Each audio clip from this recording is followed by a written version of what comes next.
saiu do estúdio fazendo assim pro William, ó, tipo, depois a gente combina, eu vou, a gente vai ter Chico Pinheiro no rolê, em breve.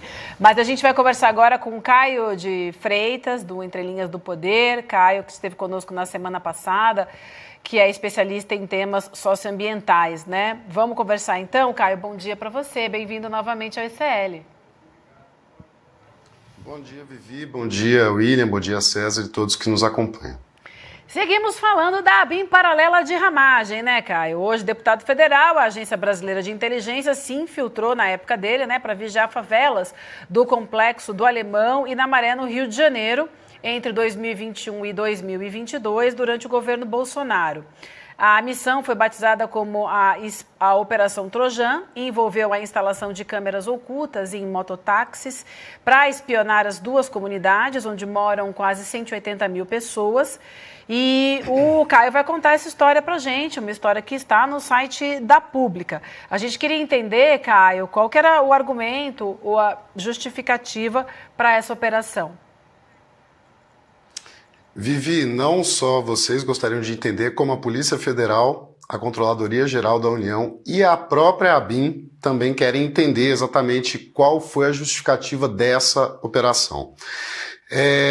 O que a gente pôde apurar até aqui revela que entre 2021 e 2022, né, na época da gestão do Alexandre Ramagem, houve essa tentativa de se infiltrar e espionar especificamente esses dois complexos de favelas no Rio de Janeiro.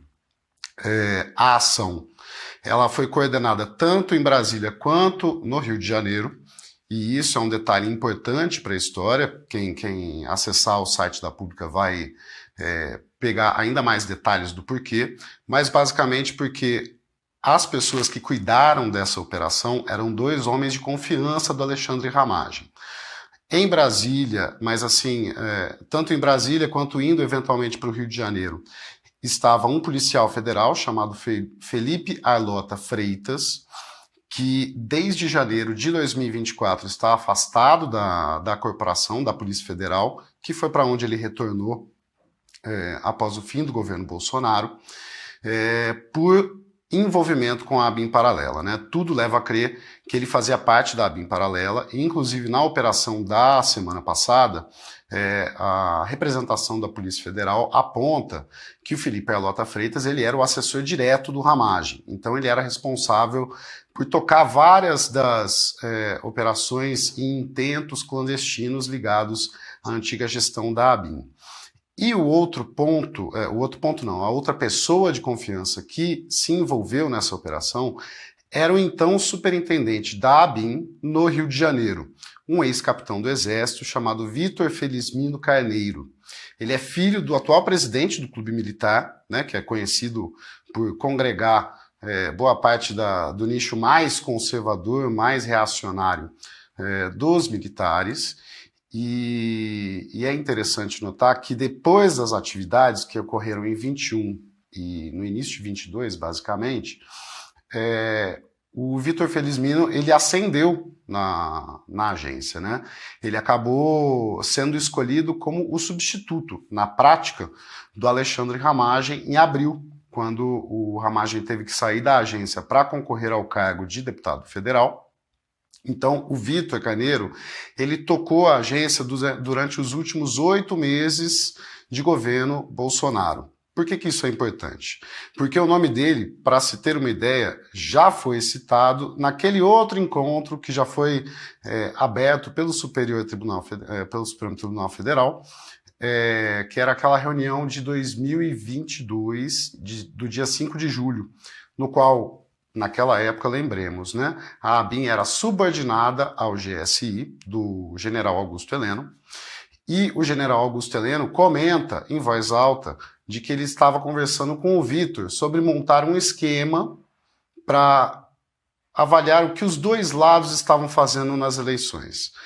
Antes dele continuar a explicar que esquema que era esse, o Bolsonaro interrompeu, né, a fala do general Heleno e pediu para eles conversarem em particular na sala. Então, a Operação Trojan, que o que se sabe, e nós podemos apurar com diversas fontes, não teve justificativas plausíveis, não foi devidamente justificada, nem motivada e mal foi registrada, né? Esse tema, e aqui é um ponto interessante de notar, esse tema ele surgiu inicialmente entre 2022 e 2023, na virada de governo, sob um outro nome. Um nome que é um nome meio genérico, que se chama Plano de Operações 06-2021. Por que esse nome importa?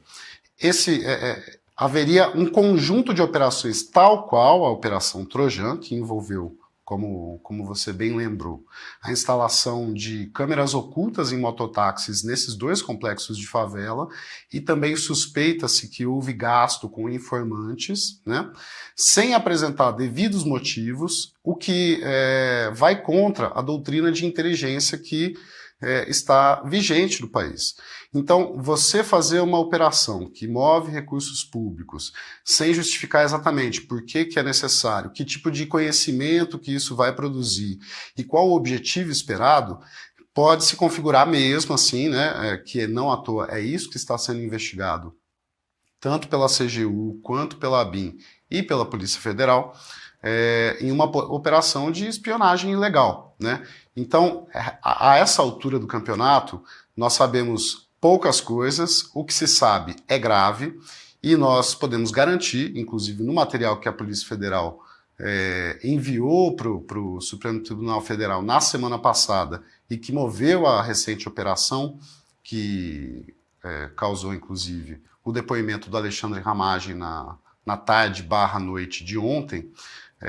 Um dos temas que está sendo investigado é, inclusive, a genérica chamada Operação 06. Né? Então, faltam muitas respostas e eu imagino que ontem o ex-diretor-geral da ABIN teve que explicar muita coisa sobre a Operação 06 e, por consequência, sobre a Operação Trojan. Por que foi feita? O que rendeu disso? Foi aproveitado? Não foi aproveitado? Com que motivo? Né? E por que nessas comunidades e não em outras comunidades, por exemplo, marcadas pelo avanço da milícia?